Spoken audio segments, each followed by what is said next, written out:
سرخط خبرها از حکومت تاجیکستان خواستند جامعه شهروندی را دشمن نداند.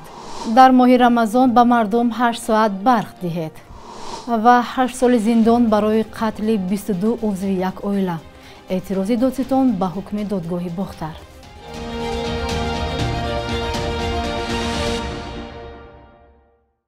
سلام بیننده های عزیز، شما برنامه نویدی بامدادی رو تماشا دارید که از دوشنبه تقدیمتان می شود. امروز سه‌شنبه 12 مارس است. یک گزارشگر سازمان ملل متحد از تاجیکستان دعوت کرده است که برخوردش با جامعه شهروندی را دیگر نموده به جای دشمن دانستن حامیان حقوق با آنها همکاری کند. این دعوت در حال صدا می دهد که ماه نوامبر سال گذشته مقامات تاجیک از قطع فعالیت 700 سازمان جمعیتی در دوام 18 ماه خبر داده بودند. مری لولور، گزارشگر ویژه سازمان ملل در امور حقوق انسان، گفته است برهم دادن سازمان‌های جمعیتی که از حقوق بشر حمایت می‌کردند دلیل بد شدن فضای جامعه شهروندی و دفاع از حقوق بشر در تاجیکستان است.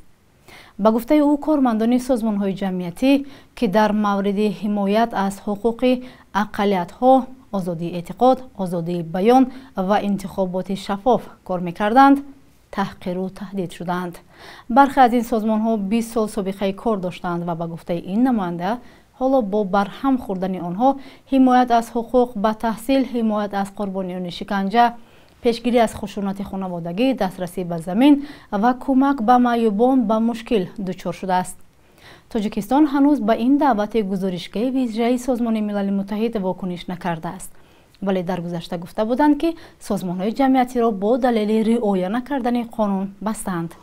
ارویند گوجرال، مدیر کل شبکه‌های تقسیمات برق در تاجیکستان، با ارسال یک برقیه فوری به راهبران فیلیال‌های این شرکت امر داده است که به مناسبت فرا رسیدن ماه شریف رمضان از 11 مارس به اهالی در شبانه روز 8 ساعت برق بدهند، یعنی از 4 ساعت صبح و 4 ساعت دیگری شام.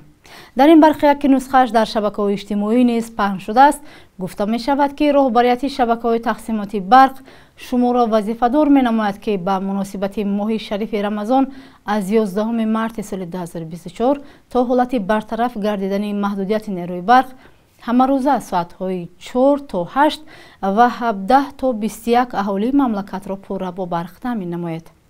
محدودیت یا لیمیت انتقال برق در تاجیکستان طی چند روز اخیر سخت‌تر شده است. از بسیار منطقه‌های کشور به رادیو آزادی زنگ می‌زنند و میگویند و می‌نویسند که آنها همگی تا 3 ساعت برق داشتند و بس. حالان که بر اساس رجعی تعیین کرده مقامات ساکنان روستاها باید شبانه روز 8 ساعت برق بگیرند. مقامات وضعیت را شرح نمی‌دهند. ماه شریف رمضان ماه خیر و صدقه هم هست. خبرنگاران ما از راهگذران هنگام یک نظرسنجی پرسیدند که فرض کردیم به شما چنین امکانیتی پیدا شد که فقط یک دفعه و پول کلانی را می توانید خیر کنید، این پول را به کی می دادید و یا در کجا خرج می کردید؟ خداوند اگر در دست ما پول کلان بغلته ما در همه یتیم خونه ها خیر میکنیم، در راه ها صرف میکنیم، در کمبغلا دیگه در کجا میکنیم. هیچی نیتی من همین نیتی پاک من که خداوند و خدا همین والله وقت میگم خداوند من همین خیلی همین یک دورنده کنه، فقط همین کمبغلا قدیره را میبینیم دل میزه، همین حاضر ایتاق میبینیم، همین اسم دارم میگم برورم هوایی را بتم دیگه. نیتی ما این نیتی ما همین خیری همین تاجیکستان الحمدلله آباده، همین فقط میگم تنجی و امانی الحمدلله همین در این ماه شریف رمضان خداوند یکی بتا فقط در روی الله خیرش میکنیم. خودم قرض دارم، قرضای خودم میتم اول بعد کم بغلا را جایی که مثال آباد میکنن بیگم رهای بیگم جایی که فایده‌ناک است. همین حالت شده شما به یکم؟ نه نشده است. با فکرتان چقدر مبلغ باید باشد که آدم دلش میشه خیر کنه؟ تو چقدر مبلغ؟ خیر وابسته خود همه آدم چقدر که مثال از دلش میتونه که برای تیا خیر در نوبت اول همین کدام چی واسطه که کم بغل هیچی خوردن نداره، فرسیر فرزنده همیاد خرج میکنیم دیگر رو دیگر کجا بکنیم؟ خیر خدا ما را پولدار کنه، همه خیلی راه داریم. Я, например, живу в колхозе, у нас такие люди есть, которым нужна помощь, я бы вот им дала бы. если бы у меня деньги были бы. Да, втор делаем мы. Втор делаем. Да, соседи приходят. Ну, каждый год втор делаем. Соседи, родня приходят, барана режем. بیننده‌های عزیز شما هم نظر خود را زیر این برنامه برایمان نویسید. دادگاه شهر بختر حکم یوسف صالحов محافظ فرمانده پیشین فرانت خلقی را بر اساس قانون عفو عمومی از 12 تا به 8 سال زندان پایین آورده است. دادستان ولایت ختلان به ضد آن اعتراض کرد. وکیل مدافع برعکس طلب دارد که او پورا آزاد شود. پیشتر در ماه فوریه امسال دادگاه شهر بختر یوسف صالحов را با گناه کشتار گروهی در زمان جنگ شهروندی در تاجیکستان به 12 سال زندان محکوم کرد. مقامات گفتند او همراه 10 شخص مسلح در ناحیه خراسان در کشتن 22 عضو یک عائله و آتش زدن جسدی آنها دست داشت. 2 عضو همین خانواده از ضرب تیر معیوب یک عمری هستند. حادثه تیرم‌های سال 1992 روی داده است. خود او در مرافعه گفته است در جای حادثه بود ولی کسی را نکشت. عوض نظرزاده دادستان ولایت ختلان در مراجعت 9 صحیفه‌ای از دادگاه عالی تاجیکستان خواسته است حکم را بازبینی و مهلت ادای جزا را برای صالحov بیشتر کند. و جزای تعیین شده را نامناسب و سبک خوانده است. نسخه آن را رادیو آزادی روز 11 مارس دید. وکیل مدافع یوسف صالحov در نامه جداگانه به دادگاه عالی نوشته است که جنایت 30 سال پیش صادر شد و به سبب گذشتن مهلت پرونده جنایی زیر حمایه‌اش قطع و او از بازداشتگاه آزاد گردد.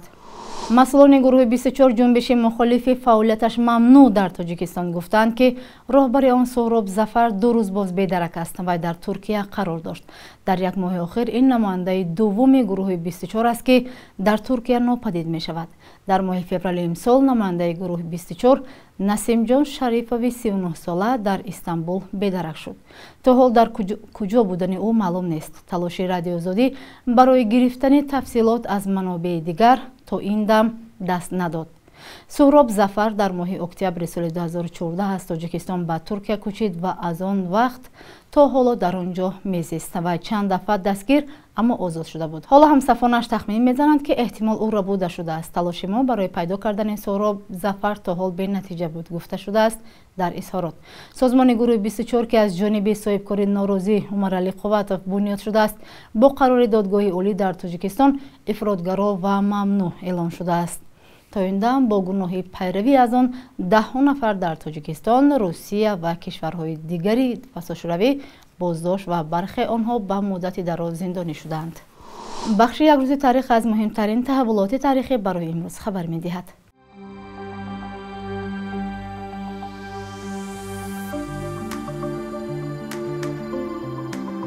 12 марти соли 1884 академик Евгений Павловский таваллуд шудааст ки ӯро ҳамчун бунёдгузори мактаби паразитологияи шӯравӣ ва аз ҷумла мактаби зоологияи тоҷикистон мешиносанд. олими машҳур аксари рисолаҳои илмиашро ба омӯхтани бемориҳое бахшидааст ки сирояти инсон аз ҷонварони заҳролудро ошкор мекунад. Павловский 81 сол умр дид. То соли 2015 осорхонаи зоологии институти зоология ва паразитологияи академияи илмҳои тоҷикистон ба номи ӯ буд.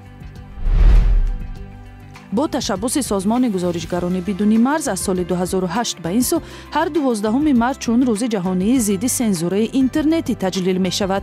маҳдуд кардани дастрасӣ ба сомонаҳои хабарию мунаққиди ҳукумат як навъи сензураи матбуот ба шумор меравад ки ҳукумати тоҷикистон ҳам аз он фаровон истифода мекунад.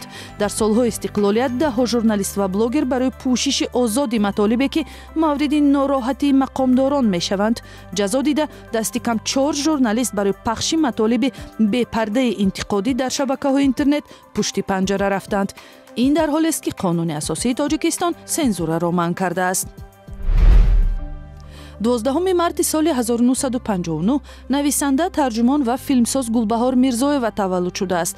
баъди пошхӯрии шӯравӣ дар Фаронса муқимӣ шуд ва аз он ҷо кори филмсозию омӯзгориашро давом дод. яке аз муаррифгарони фарҳангу сунъатҳои тоҷикӣ дар Аврупо буда, аз мустанадҳои ахираш ба таҳқиқи заминаҳои ифротгароии динӣ дар Тоҷикистон дар мисоли пайравони Доиш бахшида шудааст. صبح امروز قرب روبلند که بالا رفته بانک ملی 1000 روبل روسی را به 121 سومانی برابر کرده است. $100 به 1095 و 100 یورو به 1198 سومانی عوض کرده می شود.